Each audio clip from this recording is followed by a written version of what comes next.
Hello, good day, Kadiji. Another day, another episode. This time, we're heading to North Antipolo. And since maulan nga, it's not ideal to be on a beach at hindi rin natin ito ma-enjoy. Kaya naman, bundok-bundok muna tayo. Halika't samahan nyo kami patungo sa A-Farm Antipolo.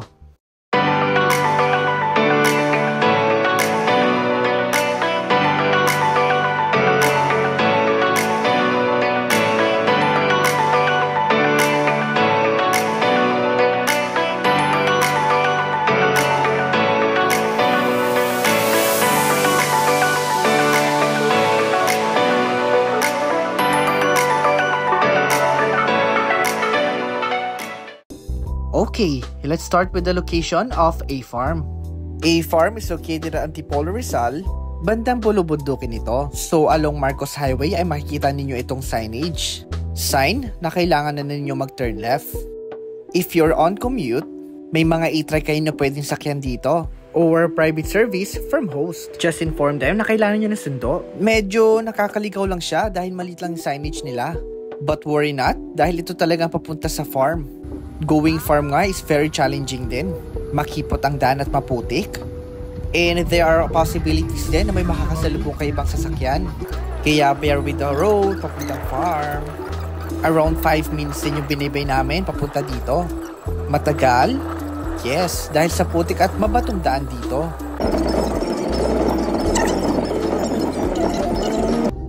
And finally, we arrive at A-Farm.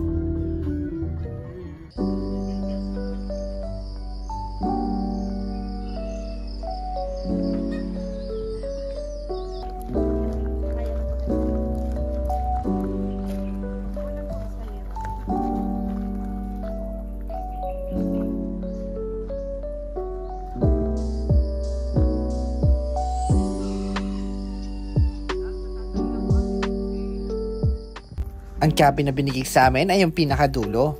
And ito ay good for 2 packs. And the accommodation reveal. Ayan, at di pa nga ma-open. And take 2, accommodation reveal.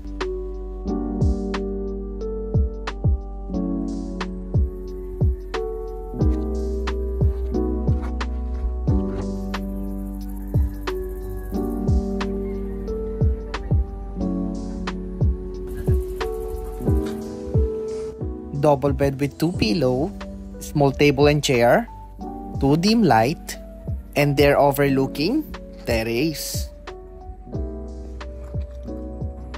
At ito naman ang outdoor view ng cabin.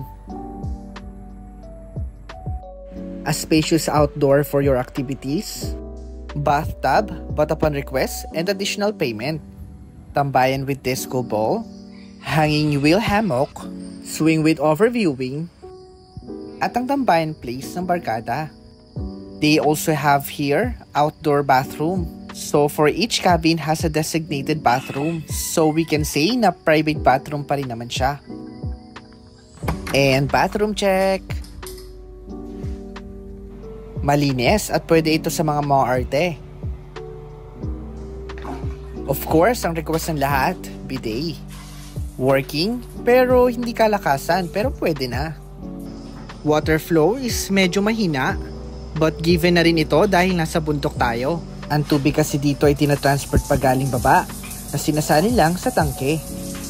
They also have a common kitchen na free na rin ang paggamit ng utensils, pati na rin ng gas stove. So pwede kayo dito magluto.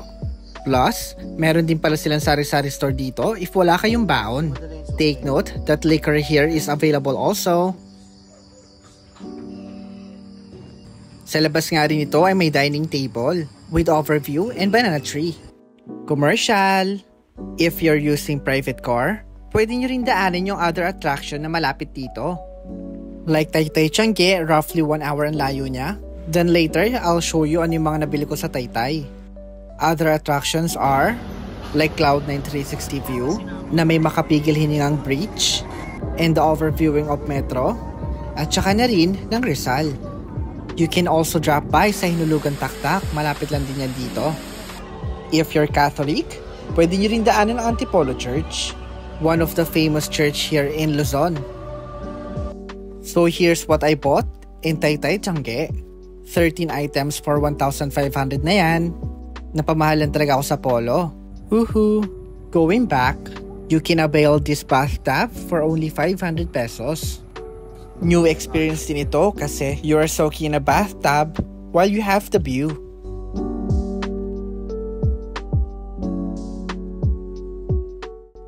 Dinner time after nga maligo. Again, pwede kayo magluto dito dahil kumpleto naman ang kitchen. Pero we decided na magsangyup dito. If you would like to do the same, you are free to bring your own gas stove, mapa-electric man yan or butane. But take note na bawal magluto sa loob ng cabin. Kaya naman sa labas talaga kayo kakain at magluluto. Marami rin naman spot na pwede nyo paglutuan dito. Kahit na mag-ihaw-ihaw kayo ay pwede rin. And for night view, based sa may-ari ng farm, pinipreserve talaga nila yung ganitong vibe. Kaya selected area lang yung may ilaw.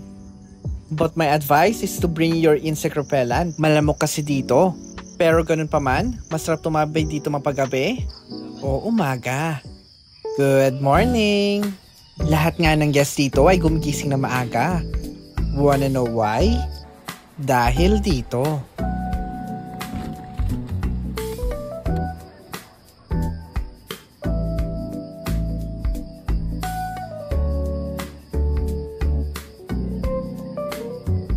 Every morning nga ay may sea of clouds dito, na siya naman naging attraction ng A-Farm. Best time to wake up is 5:30 nga, kasi around 6 AM ay konti na lang ang sea of clouds.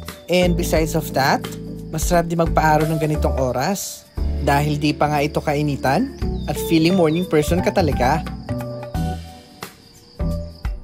And from this moment, in-enjoy na nga lang namin ang nature, pati na rin ang mga hummingbirds. So refreshing and relaxing.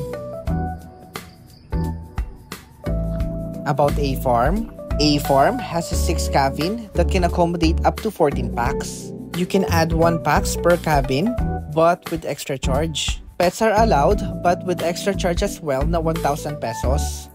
5 of their cabins are for couple, and 1 for family, good for 4 packs. You may pause this video for the price list.